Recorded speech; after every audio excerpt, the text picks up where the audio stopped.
Kasi kung titingnan ninyo, pinaghanda pa kayo ng nanay at tatay ninyo. Tandaan ninyo, itong baon na to, hindi lang to baon. Pagmamahal. Yung pagmamahal, yung pera, sakripisyo na meron sila pambili ng bigas na to, yun ang laman nito. Sadyang hindi nyo lang nakikita. Minsan magrereklamo kayo na wala kayong ulam. Eh ang tanong ko, nakita nyo bang kumain yung mga magulang nyo para lang mabili ito? Tapos sabihin nyo ngayon, relationship goals. Hoy! That's why, tingnan ninyo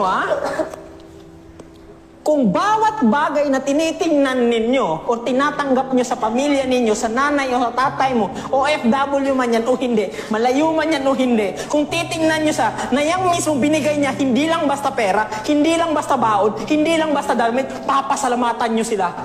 Kasi alam ninyo na yung binigay sa inyo, hindi lang yan basta baon, hindi lang yan basta pera, kundi pagmamahal, effort, sinasaksak ko to sa utak ninyo para malaman ninyo na hindi nga, kahit papaano, hindi sila perpekto.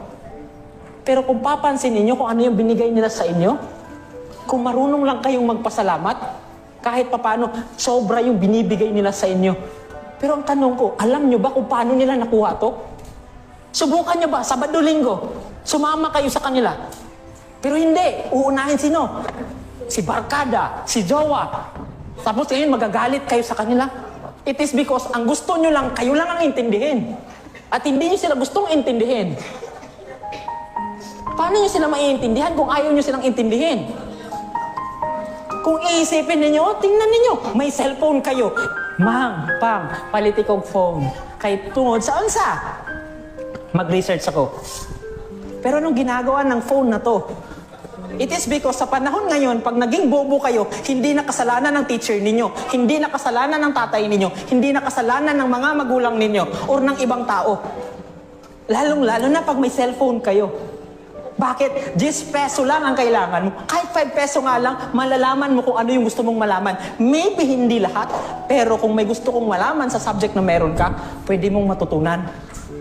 But you choose nang i-research ninyo sa halip na i-grow yung sarili ninyo. Kasi ang gusto ko lang iparating sa inyo, hindi lahat, maybe hindi nila lahat nabibigay sa inyo ng gusto ninyo. Yes, nagagalit kayo. Pero mula sa baon ninyo, sa iPad na to, hindi ito nakuha ng libre. Pero dahil kahit papano, hindi kayo marunong magpasalamat, hindi kayo marunong mag-appreciate, ang tingin nyo sa kanila, sobrang sama nila, kulang na kulang sila. Pero pinapaalala ko sa inyo na please naman, isama ninyo sa pangarap ninyo ang tatay at sa kananay ninyo, hindi yung jowa ninyo. Kasi itong jowa ninyo at iniwan kayo, babalik kayo kanino? Sa family ninyo. Kahit anong gawin nyo dito, paminsan, hindi halos lahat. Pag nasaktan kayo, sila yung tatanggap sa inyo.